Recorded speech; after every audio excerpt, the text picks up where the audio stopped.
ఆత్మహత్యల నివారణకు ప్రత్యేక కార్యాచరణతో కౌన్సిలింగ్ సెంటర్స్ ని ఏర్పాటు చేయవలసిన అవసరం ఉందని, ముఖ్యంగా విద్యార్థులు, యువత, మహిళలకు ప్రత్యేకంగా సదస్సులను ఏర్పాటు చేసి వారికి ఆత్మ న్యూనత భావం లేకుండా మనోనిబ్బరాన్ని కలిగించేందుకు సమస్యల పరిష్కారం పట్ల అవగాహన పెంపొందించుకోవడానికి ప్రత్యేక కార్యక్రమాల రూపకల్పన అవసరమని గేదెల ఇందిరా ప్రసాద్ మాజీ గవర్నర్, స్టార్ వాకర్స్ క్లబ్ శ్రీకారం. ఆత్మహత్య మహాపాపమని ప్రాచీన సాంప్రదాయవాదులు పేర్కొంటున్నారని, అలాగే అది చట్టరీత్యా నేరమని న్యాయ నిపుణులు పేర్కొంటున్నారని తెలిపారు.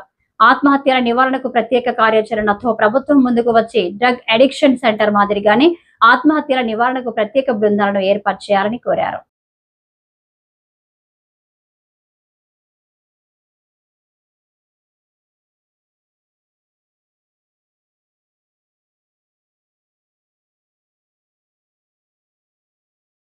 యునెస్కో లెక్కల ప్రకారం ఆత్మహత్యల నివారణ దినోత్సవాన్ని ఇవాళ పెట్టినప్పటికీ ముఖ్యంగా ప్రతి సామాజికవేత్త ఆ పరిధిలో ఉన్నటువంటి వీధిలో కానీ ఆ బస్తీలు ఎక్కడైనా ఉన్నాయి, నియరెస్ట్ స్కూల్కి వెళ్ళినా, ఇప్పటికే లాస్ట్ టైం రాజకీయ ఎస్పీ గారు అని ఇచ్చి పెద్దలతో కమిటీ వేసి అన్ని స్కూల్స్కి పంపించారు.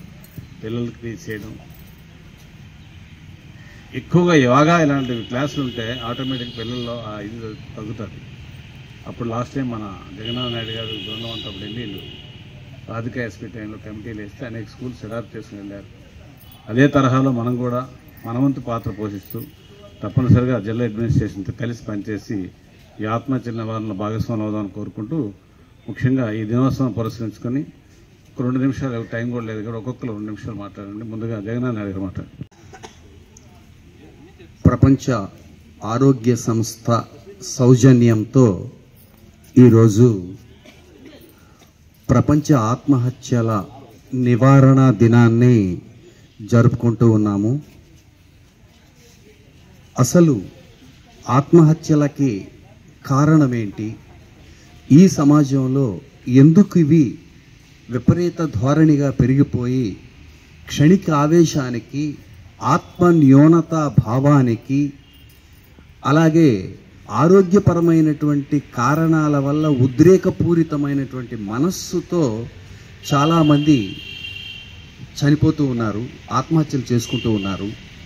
ఇంకా అన్నిటికంటే ప్రధానమైన కారణం ఏం కనబడుతోంది అంటే, ప్రతి వ్యక్తి ఆలోచించవలసిన విషయం, సమస్య వచ్చినప్పుడు సమస్యకి పరిష్కారాన్ని వెతకాలి, ఆ సమస్యను పరిష్కరించుకొని తను బ్రతకాలి, సమస్య తెచ్చిన వాళ్ళకి బుద్ధి చెప్పాలి. కానీ సమస్య రాగానే ఆ సమస్యకి పరిష్కారం వెతకకుండా తన జీవితాన్ని తను అంతం చేసుకోవడమే పరిష్కారం అని చాలామంది అనుకుంటూ ఉన్నారు. ఈ రకమైనటువంటి బుద్ధిహీనత, జ్ఞానహీనత వల్ల కూడా చాలామంది సమస్యల్ని పరిష్కరించుకోలేక చనిపోయినటువంటి వాళ్ళు ఈ దేశంలో అత్యధిక శాతం ఉన్నారు ఆత్మహత్యల్లో. కాబట్టి మనం పిల్లలకైనా